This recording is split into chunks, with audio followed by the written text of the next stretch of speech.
ಮಕ್ಕಳೇ, ನಾನು ಸಾಂದೀಪಿನಿ ಆಶ್ರಮದಲ್ಲಿದ್ದ ಕೃಷ್ಣ ಸುಧಾಮರ ಸ್ನೇಹದ ಬಗ್ಗೆ ಈಗಾಗಲೇ ಹೇಳಿದ್ದೀನಿ. ಇವತ್ತು ನಾನು ಅವರು ಬೆಳೆದು ದೊಡ್ಡವರಾದ ಮೇಲೆ ಅವರ ಸ್ನೇಹ ಹೇಗಿತ್ತು ಅನ್ನೋದ್ರ ಬಗ್ಗೆ ಒಂದು ಕಥೆಯನ್ನು ಹೇಳ್ತೀನಿ.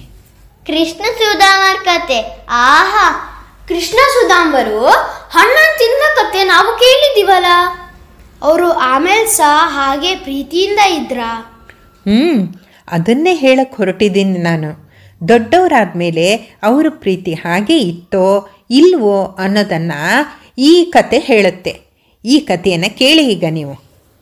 ಕೃಷ್ಣ ಸುಧಾಮರು ಸಾಂದೀಪಿನಿ ಗುರುಗಳ ಹತ್ರ ವಿದ್ಯಾರ್ಜನೆ ಮಾಡಿದವರು, ಬಾಲ್ಯ ಸ್ನೇಹಿತರು, ಒಟ್ಟಿಗೆ ಆಟ ಆಡಿದವರು, ಒಟ್ಟಿಗೆ ಕಾಡಿನಿಂದ ಕಟ್ಟಿಗೆ ಹೊತ್ತು ತಂದವರು, ಒಟ್ಟಿಗೆ ವೇದ ಉಪನಿಷತ್ತುಗಳ ಪಠಣವನ್ನು ಮಾಡಿದವರು. ಕೃಷ್ಣನಿಗೆ ಸುಧಾಮನ ಮೇಲೆ ಎಲ್ಲಿಲ್ಲದ ಪ್ರೀತಿ, ಹಾಗೆಯೇ ಸುಧಾಮನಿಗೆ ಕೃಷ್ಣನನ್ನು ಬಿಟ್ಟಿರಲಾರದಂತಹ ಸ್ನೇಹ. ಹೀಗೆ ವಿದ್ಯಾರ್ಜನೆ ಮುಗಿಸಿ ಅವರು ತಮ್ಮ ಮನೆಗೆ ಮರಳುತ್ತಾರೆ. ಈಗ ಕೃಷ್ಣ ಮಥುರಾ ನಗರದ ರಾಜ್ಯಭಾರದ ರೂವಾರಿ. ಆದರೆ ಸುಧಾಮನಾದರೂ ಒಬ್ಬ ಬಡ ಬ್ರಾಹ್ಮಣನಾಗಿದ್ದ. ಬಡತನ ಹಾಗೂ ಸಂಸಾರದ ಭಾರ ಅವನನ್ನು ಜರ್ಜರಿತನನ್ನಾಗಿ ಮಾಡಿದ್ವು. ಮನೆ ತುಂಬ ಮಕ್ಕಳು, ಕಿತ್ತು ತಿನ್ನುವ ಬಡತನ. ಮಕ್ಕಳಿಗೆ ಒಂದು ಹೊತ್ತು ತುತ್ತ ಅನ್ನ ದೊರಕಿಸೋದು ಅವನಿಗೆ ಕಷ್ಟ ಆಗ್ತಾ ಇತ್ತು. ಒಮ್ಮೊಮ್ಮೆ ಆತ ಬಡತನ ನಮಗಿರಲಿ, ಮನೆ ತುಂಬ ಮಕ್ಕಳಿರಲಿ ಅಂತ ದೇವರನ್ನು ಬೇಡ್ಕೊಂಡಿಯೋ ಹೇಗೆ ಅಂತ ಮಡದಿಯನ್ನು ರೇಗಿಸಿ ಆ ಬಡತನದಲ್ಲೂ ತಮಾಷೆಯನ್ನು ಮಾಡ್ತಿದ್ದ.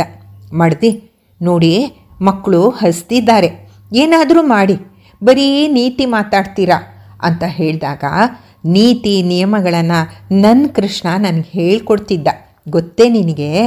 ಅದೇ ಮಾತನ್ನು ನಾನು ನಿನಗೆ ಹೇಳ್ತಿದ್ದೀನಿ ಅಷ್ಟೇ ಅಂತ ಹೇಳಿದಾಗ ಮಡದಿ ಸದಾ ಕಾಲ ಶ್ರೀಕೃಷ್ಣ ನನ್ನ ಪ್ರಾಣ ಸ್ನೇಹಿತ ಅಂತ ಹೇಳ್ತಾನೇ ಇರ್ತೀರ. ಅವನಿಗೆ ನಿಮ್ಮಲ್ಲಿ ಅಪಾರ ಪ್ರೀತಿ ಇತ್ತು ಅಂತ ಬೇರೆ ಹೇಳ್ತೀರ. ಅವನಿಗ ಆಗರ್ಭ ಶ್ರೀಮಂತ, ಅವನ ಹತ್ರ ಹೋಗಿ ನಿಮ್ಮ ಬಡತನದ ಬಗ್ಗೆ ಹೇಳಿ ಸಹಾಯವನ್ನು ಕೇಳಬಾರ್ದೇ ಅಂತ ಹೇಳಿದಾಗ ಸುಧಾಮ ಕೆಲ ಕಾಲ ಮೌನವಾಗಿದ್ದು ನಂತರ, ಗೆಳೆತನವನ್ನು ಸ್ವಾರ್ಥಕ್ಕೆ ಬಳಸಬಾರ್ದು ಕಣೆ, ಹೇಗೆ ಕೇಳಲಿ ಅವನಲ್ಲಿ ಸಹಾಯವನ್ನು, ಅದು ನನ್ನಿಂದ ಆಗೋದಿಲ್ಲ ಅಂತ ನುಡ್ದ. ಪ್ರಾಣ ಸ್ನೇಹಿತನ ಹತ್ರ ಎಂಥ ಸ್ವಾಭಿಮಾನ! ಹಸಿದ ಮಕ್ಕಳ ಮುಖವನ್ನು ನೋಡಿ ಖಂಡಿತ ಕೃಷ್ಣ ಸಹಾಯ ಮಾಡದೇ ಇರಲಾರ, ಹೋಗಿ ಬನ್ನಿ ಅಂತ ಒತ್ತಾಯ ಮಾಡ್ತಾಳೆ. ಸುಧಾಮ ಕೊನೆಗೆ ಒಪ್ಕೊಂಡ. ಬರಿಗೈಯಲ್ಲಿ ಹೇಗೆ ಹೋಗೋದು ಅಂತ ಮನೆಯಲ್ಲಿ ಅಳಿದುಳಿದ ಒಂದು ಮುಷ್ಟಿ ಅವಲಕ್ಕಿಯನ್ನು ತನ್ನ ಶಲ್ಯದಲ್ಲಿ ಕಟ್ಕೊಂಡ. ಅವಲಕ್ಕಿನ? ಕೃಷ್ಣ ಅವಲಕ್ಕಿ ತಿನ್ನ? ಅದೇನು ಅವಲಕ್ಕಿನ ಅಂತ ಯಾಕೆ ರಾಗ ಎಳಿತಾ ಇದ್ದೀರಾ? ಹಿಂದೆಲ್ಲ ಅದೇ ದೊಡ್ಡ ತಿಂಡಿ ಆಗಿತ್ತು ನಮಗೆ. ಯಾಕಂದರೆ ಬೆಳಿಗ್ಗೆ ಎಲ್ಲರಿಗೂ ತಿಂಡಿ ಅಲ್ಲ, ಗಂಜಿ ಊಟದ ಸಮಾರಾಧನೆ ನಡೀತಾ ಇತ್ತು. ಅಪರೂಪಕ್ಕೆ ಇಂಥ ತಿಂಡಿ ಸಿಗ್ತಾ ಇತ್ತು ನಮಗೆ. ಏನು ತಿಂಡಿ ಇರಲಿಲ್ವಾ? ಗಂಜಿ ಊಟನ? ಹೋಗಲಿ ಬಿಡಿ, ಆ ವಿಷಯನ ಬಿಟ್ಬಿಡಿ. ಮುಂದೇನಾಯಿತು ನೋಡೋಣ. ಸುಧಾಮ ಕೃಷ್ಣನ ಅರಮನೆಯನ್ನು ತಲುಪ್ತಾನೆ. ಒಂದು ರೀತಿಯ ಅಳುಕು ಅವನನ್ನು ಕಾಡ್ತಾ ಇತ್ತು. ಅರಮನೆಯ ದ್ವಾರದಲ್ಲಿ ಕಾವಲುಗಾರರು ಇವನ ವೇಷ ಭೂಷಣ ನೋಡಿ ಅವನನ್ನು ತಡೆ ಹಿಡಿತಾರೆ. ಸುಧಾಮ, ಕೃಷ್ಣ ನನ್ನ ಬಾಲ್ಯ ಸ್ನೇಹಿತ, ಅವನನ್ನು ಒಂದು ಸಲ ಭೇಟಿ ಆಗಬೇಕಿತ್ತು ಅಂತ ತಡವರಿಸ್ತಾ ಹೇಳ್ದ. ಕಾವಲುಗಾರರು ಕುಸು ಕುಸು ಅಂತ ನಕ್ಬಿಟ್ರು. ನಳಿಸುವ ನಮ್ಮ ದೊರೆ ಕೃಷ್ಣ ಎಲ್ಲಿ? ಈ ಸಣಕಲು ಬಡ ಬ್ರಾಹ್ಮಣ ಎಲ್ಲಿ? ಕೃಷ್ಣ ಇವನ ಸ್ನೇಹಿತನಂತೆ. ಏ ಬ್ರಾಹ್ಮಣ, ಇದು ಅರಮನೆ, ಇಲ್ಲಿ ನಿಮ್ಮಂಥವರಿಗೆಲ್ಲ ಜಾಗ ಇಲ್ಲ, ಬಂದ ದಾರಿಗೆ ಸುಂಕ ಇಲ್ಲ ಅಂತ ತಿಳ್ಕೊಂಡು ಹಿಂದೆ ಹೋಗೋ ಅಂತ ಗದರಿದ್ದ. ಸುಧಾಮ ದೀನನಾಗಿ, ನಾನು ಸುಳ್ಳು ಹೇಳ್ತಾ ಇಲ್ಲ, ನೀವೊಮ್ಮೆ ಒಳಗೆ ಹೋಗಿ ಸುಧಾಮ ಬಂದಿದ್ದಾನೆ ಅಂತ ತಿಳಿಸಿ, ಆತ ಓಡೋಡಿ ಬಂದು ನನ್ನನ್ನು ಸ್ವಾಗತಿಸ್ತಾನೆ ಅಂತ ಸುಧಾಮ ಹೇಳ್ದ. ಕಾವಲುಗಾರ ಜೋರಾಗಿ ನಕ್ಬಿಟ್ಟು, ಓಹೋ, ನೀನು ಯಾವ ದಾಸಯ್ಯ ಅಂತ ನಮ್ಮ ದೊರೆ ಓಡೋಡಿ ಬರ್ತಾರೆ, ಹೋಗಯ್ಯ, ಸುಮ್ಮನೆ ತಲೆ ಹರಟೆ ಮಾಡಬೇಡ ಅಂತ ಗಟ್ಟಿ ಧ್ವನಿಯಲ್ಲಿ ತರಾಟೆ ತಗೊಂಡ್ರು. ಈ ಗಲಾಟೆ ಕೇಳಿ ಅತ್ತ ಯಾತಕ್ಕೋ ಬಂದ ಶ್ರೀಕೃಷ್ಣ ಸುಧಾಮನನ್ನು ನೋಡ್ತಾನೆ. ಕೂಡಲೇ ಓಡೋಡ್ ಬಂದು ಸುಧಾಮನನ್ನು ತಪ್ಕೊಂಡ. ಪ್ರೀತಿಯ ಮಳೆಗರೀತ, ಸುಧಾಮ ಗೆಳೆಯ ಒಳಗೆ ಬಾ ಒಳಗೆ ಅಂತ ಕರೆದ. ಕಾವಲುಗಾರರು ಕಕ್ಕಾಬಿಕ್ಕಿ ಹಾಕ್ತಾರೆ. ಶ್ರೀಕೃಷ್ಣ ಸುಧಾಮನ ಕೈ ಹಿಡಿದು ಒಳಗೆ ಕರೆದೊಯ್ದ. ಮೆತ್ತನೆಯ ಆಸನದಲ್ಲಿ ಅವನನ್ನು ಕುಳ್ಳಿರಿಸಿದ. ಸುಧಾಮನ ಪಾದಗಳನ್ನು ಚಿನ್ನದ ಹರಿವಾಣದಲ್ಲಿ ಇಟ್ಟು ತೊಳಿತಾನೆ. ಸುಧಾಮ ದೇಹ ಹಿಡಿ ಮಾಡಿಕೊಂಡು, ಕೃಷ್ಣ ಇದೇನು ಮಾಡ್ತಾ ಇದೆಯಾ ಅಂತ ಕಣ್ಣೀರನ್ನು ಸುರಿಸ್ತಾನೆ. ನನ್ನ ಸ್ನೇಹಿತನಿಗೆ ಅತಿಥಿ ಸತ್ಕಾರ ಮಾಡ್ತಾ ಇದ್ದೀನಿ ಅಂತ ಕೃಷ್ಣ ಹೇಳ್ದ. ಆತನ ಆತಿಥ್ಯಕ್ಕೆ ಬೇಕಾದಂತಹ ಎಲ್ಲ ಭೋಗಗಳಿಗೂ ಕೃಷ್ಣ ವ್ಯವಸ್ಥೆಯನ್ನು ಮಾಡ್ತಾನೆ. ಪುಷ್ಕಳ ಭೋಜನ ಕೂಡ ಆಗತ್ತೆ. ಪತ್ನಿ ರುಕ್ಮಿಣಿಗೆ ಅವನನ್ನು ಪರಿಚಯಿಸಿ, ಈತ ನನ್ನ ಜೀವದ ಗೆಳೆಯ ಅಂತ ಹೇಳ್ತಾನೆ.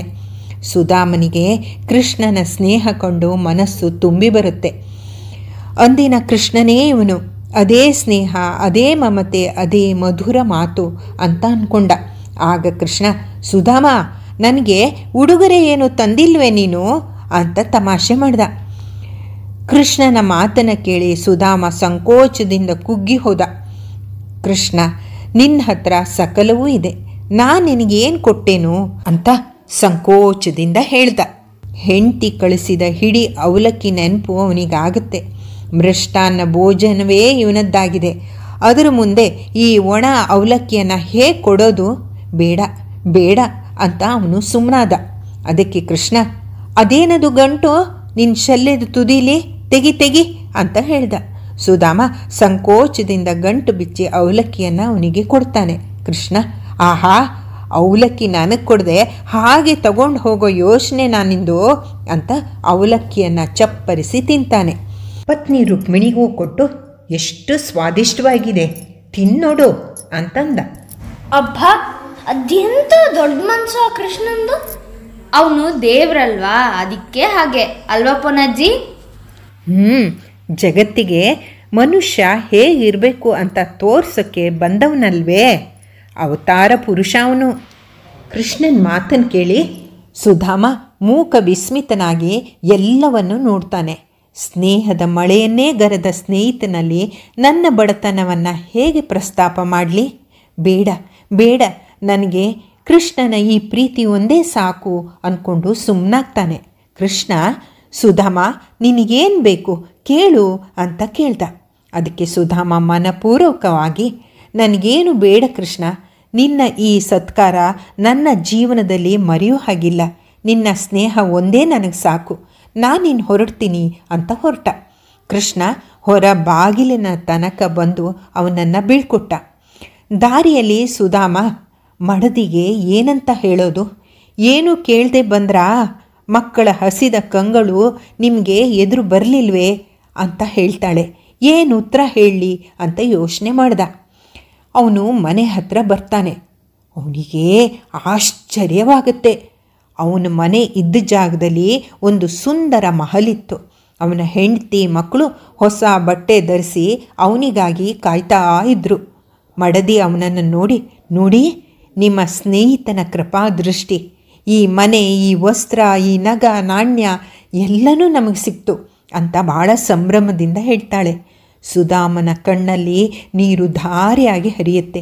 ಆತ ಭಕ್ತಿಯಿಂದ, ಹೇ ಕೃಷ್ಣ, ಹೇ ಮುರಾರಿ, ನಾನು ಹೇಳಿದೆ, ನೀನು ಎಲ್ಲವನ್ನು ನನಗೆ ಕರುಣಿಸಿದೆ ಅಂತ ಮನದಲ್ಲೇ ಅವನನ್ನು ವಂದಿಸ್ತಾನೆ.